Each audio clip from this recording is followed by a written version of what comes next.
नमस्कार मित्रांनो, मी गणेश आचवल स्वामी कृपा क्रिएशन्स या युट्यूब चॅनलमध्ये तुम्हा सर्वांचं मनपूर्वक स्वागत करतोय आणि निमित्त आहे अर्थातच दर शुक्रवारी आपण जो एपिसोड प्रसारित करत असतो आतली बातमी मनोरंजन विश्वात काय घडतंय हे तुम्हाला मी सांगत असतो आणि त्याला तुम्ही उत्तम प्रतिसाद देताय. नवीन चित्रपट, नवीन नाटकं, नवीन मालिका आणि कलाकारांच्या आयुष्यात काय घडतंय सगळं आपण सांगत असतो आणि सुरुवात आज आपण करणार आहोत राजा शिवाजी या चित्रपटाबद्दल बोलून. मित्रांनो, 1 मे या दिवशी हा चित्रपट प्रदर्शित झाला आणि तुम्हाला आठवत असेल आपण एक रील पोस्ट केलेलं होतं की महेश मांजरेकर म्हणाले होते ट्रेलर लॉन्चच्या वेळेला की राजा शिवाजी हा चित्रपट छप्पर तोड कमाई करणार आणि त्यांचं हे भविष्य खरं ठरलं असं म्हटलंच पाहिजे, कारण अवघ्या 3 दिवसांच्या वीकेंडमध्ये 40 कोटींचा टप्पा राजा शिवाजी यानं गाठलेला आहे या चित्रपटानं.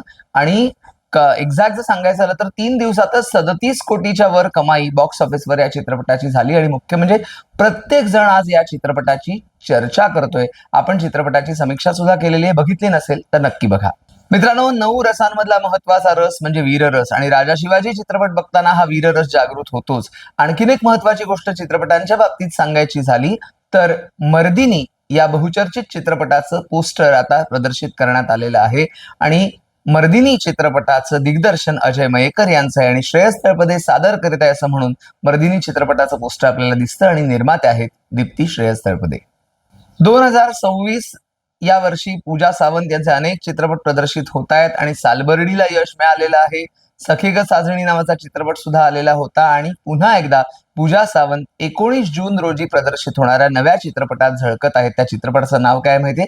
दृश्य दृश्य दृश्य दृश्य या चित्रपटाचं पोस्टर नुकतंच रिलीज करण्यात आलं आणि पोस्टरमध्ये तुम्हाला दिसतं की अशोक समर्थ हे पोलीस अधिकाऱ्याच्या वेशात आहेत आणि पूजा सावंत यांच्या चेहऱ्यावरती एक वेगळे भाव आपल्याला दिसून येतात आणि त्यामुळे सस्पेन्स थ्रिलर हा चित्रपट असणार ही कल्पना आपल्याला या चित्रपटाचं पोस्टर बघून येते. 56व्या आंतरराष्ट्रीय चित्रपट महोत्सवामध्ये या चित्रपटाची चर्चा झालेली होती इंटरनॅशनल फिल्म फेस्टिवलमध्ये.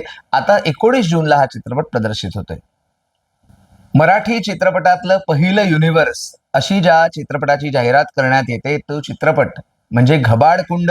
घबाडकुंडची घोषणा झाल्यापासून आपण त्या चित्रपटाबद्दल बरंच बोललो आहोत. देवदत्त नागे, कुशल बद्रिके यांचे इंटरव्ह्यू सुद्धा तुम्हाला आपल्या चॅनलवरती बघायला मिळतील. पण त्याचप्रमाणे 19 जूनची आपल्याला उत्सुकता आहे, कारण घबाडकुंड 19 जूनला प्रदर्शित होतोय आणि हा चित्रपट एक रहस्यपट असणार याची आपल्याला कल्पना येतेच.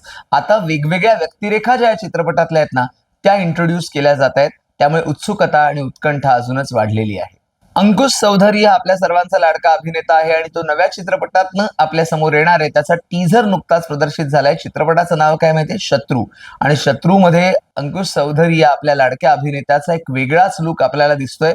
सुरुवातच ऍक्शन सिक्वेन्स पासून झालेली दिसते टीझर मध्ये आणि त्यातनं आपल्याला वाटतं की काय असणार आहे अंकुश चौधरीची भूमिका.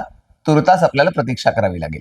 आमच्या पिढीची गोष्टच वेगळी हे नवं कोरो नाटक मराठी रंगभूमीवर याच आठवड्यात येते आणि तुम्हाला माहिती असेल की 1 मे याच दिवशी या नाटकाचा ट्रेलर जर तरची गोष्ट या गाजलेल्या नाटकाच्या 350व्या प्रयोगात लोकांसमोर सादर करण्यात आला. मुख्य म्हणजे अद्वैत दादरकर दिग्दर्शित, अमोल पाटील लिखित हे नाटक आहे आणि यामध्ये सुनील बर्वे, हर्षदा खानविल, अक्षर कोठारी, शर्मिला शिंदे, शंतनू ठवळी आणि वैष्णवी आंबवणे यांच्या प्रमुख भूमिका आहेत.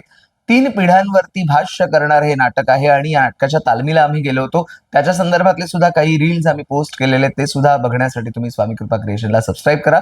आपण आपल्या स्वामी कृपा क्रिएशन्स तर्फे या नाटकाच्या टीमला शुभेच्छा देऊया. लाडकी विहीण योजना या नावाचं नाटक रंगभूमीवर आलं होतं, पण प्रेक्षकांचा काहीतरी गैरसमज झाला असावा की हे नाटक काही लाडकी बहीण योजनेशी संबंधित आहे का वगैरे आणि त्यामुळे नाटकाला थोडा प्रतिसाद बहुतेक मिळत नसावा आणि त्यानंतर नाटकाचं नाव आता बदलण्यात आलेलं आहे. विहीणबाई जोरात असं नाटकाचं नाव आहे आणि हे नाटक तुम्ही बघायलाच हवं, कारण कमाल नाटक आहे. मुख्य म्हणजे निर्मिती सावंत यांच्या या नाटकामध्ये 4 वेगवेगळ्या भूमिका आहेत. निर्मिती सावंत ज्या ताकदीने रंगमंचावरती या 4 भूमिका सादर करतात ना, खरोखर 100 पैकी 100 गुण काय 101 गुण द्यायला हवेत असं वाटतं. आणि मुख्य म्हणजे अतिशय वेगळा विषय या नाटकात मांडण्यात आलेला आहे.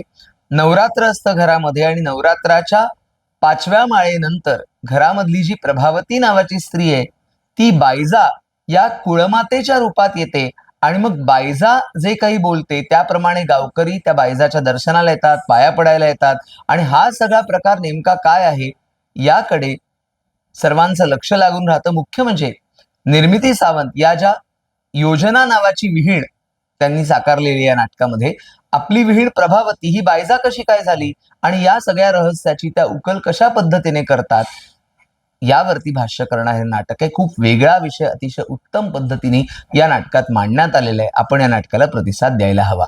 लग्न संस्था, नातेसंबंध या विषयावरती अनेक नाटकं येऊन गेलेली आहेत, येत आहेत आणि नुकतंच रंगभूमीवरती ही दोस्ती तुटायची नाही या शीर्षकाचं एक नवं कोरं नाटक आलंय. त्याचे 25 प्रयोग झालेले आहेत. चिन्मयी सुमित, सुमित राघवन या दोघांची ही पहिली निर्मिती आहे नाटकाची आणि मुख्य म्हणजे अतिशय वेगळा विषय मांडण्यात आलेला आहे. अमृता बने आणि शुभंकर एकबोटे हे रिअल लाईफ कपल सुद्धा या नाटकात आहे. म्हणजे नाटकाचं एक वैशिष्ट्य काय तर 2 रिअल लाईफ कपल्स या नाटकामध्ये आहेत. नाटकात असं दाखवण्यात आलेलं आहे की एक जोडपं आहे ते काउन्सिलर आहे आणि त्यांच्याकडे सदावर्ते मिस्टर अँड मिसेसची घटस्फोटाची केस येते आणि मग या दोघांना काउन्सिलिंग करण्याचं काम ते काउन्सिलर जोडपं करतं आणि मुख्य म्हणजे फ्लॅशबॅक पद्धतीनं सदावर्तेंच्या आयुष्यात नेमकं काय घडलंय हे आपल्याला कळायला लागतं. अर्थात नाटकाचा शेवट मी तुम्हाला सांगणार नाही, कुठलाही स्पॉइलर देणार नाहीये. नाटकामध्ये काय होतं, त्यांच्या त्यांच्या आयुष्यात नेमकं काय घडतं, ते घटस्फोट घेतात का घटस्फोट नाही घेत, हे सगळं तुम्हाला नाटकातनं बघायला मिळेल. श्रोतेहो, कसा वाटतोय तुम्हाला हा आतली बातमीचा सेगमेंट? मनोरंजन विश्वात कलाकारांच्या आयुष्यात काय काय घडतंय सगळं आम्ही सांगत असतो. या संदर्भात तुमच्या आमच्याकडनं काय अपेक्षा आहेत याबद्दल कमेंट बॉक्समध्ये नक्की सांगा. धन्यवाद.